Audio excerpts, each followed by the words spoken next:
Asalaamu calaykum kulanti wacan idil ahaantiinba meel walba aad joogtaan kusoo dhawaada channelka rajadii fanka. Aad bay u mahadsan yihiin saaxiibada iyo walaalaha kusoo biiray subscribe-na soo saaray channelka rajada fanka. aad kana ugu xiran channelka rajadii fanka.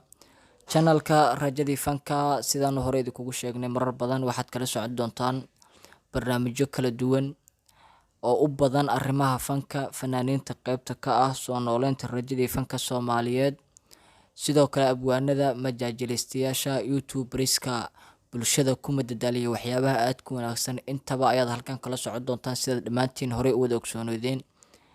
halkan mar walba waxaanu diyaar u nahay inaanu idinkugu soo gudbino arrimahaas iyo arrimo kale oo la mida kuwaas oo qayb ka qaadanaya soo nooleynta rajadii fanka Soomaaliyeed. annaguna taas aanu mar walba u taagannahay. maanta waxaanu ka hadli doonaa barnaamij ka duwan barnaamijyadii hore ee fanka, annagoo mar walba halkan diiradda ku saari doona marxaladda iyo xaaladda markaas taagan. maanta waxaan ka hadli doonaa haddii ilaahay idinka ka dhigo gabar xaajigeeda ama saygeeda u guurisay gabar kale si ay u hesho farxad dheeri ah oo tan ka badan. maanta arrimahaas ayaanu waxaan idinkugu soo gudbin doonaa. waxyaabo aad u badan ayaad kaga bogan doontaan sababta ka dambeysa in gabadhaasi ay saygeeda u guuriso gabar kale iyadoo ku qanacsan. halkan ayaad kala socon doontaan. haddii ay tahay booqashadaadii ugu horreysay ee channelkeena, nagu soo biir, taabo calaamadda subscribe-ta, gambaleelkana furo si aad uga mid noqoto saaxiibada halkan. oo qayb laga jaro jirkayga jabkiisoo hadha xabiibi jacaylka. isku soo noqod wanaagsan daawadayaal.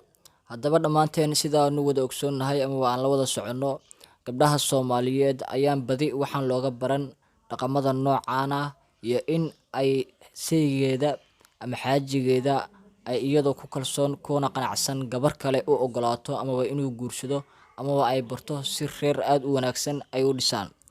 gabadha arrinka samaysay ayaa waxaa lagu magacaabaa Firdowso Cabdi Xasan, iyadoo arrinkan aadka u la yaabka badan ay ka dhacday magaalada Muqdisho. gabadhan arrinkan xaajigeeda kula qanacsan gabadha kalena bartay waxaa lagu magacaabaa Firdowso Cabdi Xasan. Firdowso Cabdi Xasan ayaa saygeeda Maxamuud waxa ay bartay Muno Maxamed Axmed oo ah gabadha ay doonayso in saygeedu uu nolosha la qaybsado. Firdowso Cabdi Xasan ayaa waxa ay noqonaysaa gabar halkaas ku soo afjirta masayrkii badnaa ee dumarka, iyadoo taasina ay dhalisay hadalhay badan oo bulshadu ay isla dhex qaadaan, haba u badnaadaan dumarku, iyadoo taasina ay caddahay in dumarkeena aan looga baran in ay ku dhaqaaqaan arrinka noocan ah iyagoo ku dhiiranaya in saygooda ay ku kalsoonaadaan. arrintan ayaa waxa ay baraha bulshada qabsatay saacadihii aynu soo dhaafnay, iyadoo dadka baraha bulshada aadka u isticmaalaha ay uga falcelinayeen siyaabo kala duwan, qofba si gooniyo uga hadlayay. dhaqankeena suuban iyo diinteenu siday qabto ninka ragga ilaahay wuxuu u baneeyay afar xaas. Firdowso Cabdi Xasan waxa ay noqotay gabar ku qanacsan nolosheeda iyo tan saygeedaba iyo tan kale oo gabadha saygeeda ay la jeclaatay, gabadhaas oo lagu magacaabo Muno Maxamed Axmed.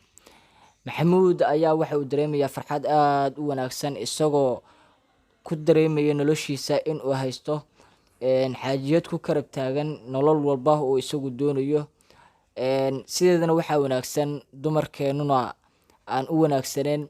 marba dumarkeenu hadday kasoo maqlaan banaanka ninkaagu xaas kale ayuu kula qabaa, aad ayay u niyadjabayaan, aad ayay u xumaanayaan. laakiin haddii aad la wadaagto sida ay sameeyeen Maxamuud iyo Firdowso, haddii labada qof ay wada wadaagaan si qalbi wanaagsan, qalbi furana ay u wada wadaagaan xaajada markaas taagan, si hoose ayay ku wada xallin karaan iyagoo labadoodu iskaashanaya. Firdowso ayaa waxa ay ku dhiiratay arrin gabar samaysaa ay tahay dhif iyo naadir, iyadoo ku qanacsan nolosha saygeeda iyo tan Muno Maxamed Axmed oo ah gabadha ay la gaclootay xaajigeeda Maxamuud. way wanaagsan tahay in labada qof marka ay nolol ka dhaxayso ay wada wadaagaan xaajo walba oo taagan iyagoo arrinkooda si hoos u xalinaya. dhammaan inta sidaas sameysay ilmahooda iyo awlaadooda Allah u barakeeyo, nolol farxad ku jirtana Allah u siyaadiyo ayaanu leenahay dhammaantiin haddaanu nahay bahda rajadii fanka.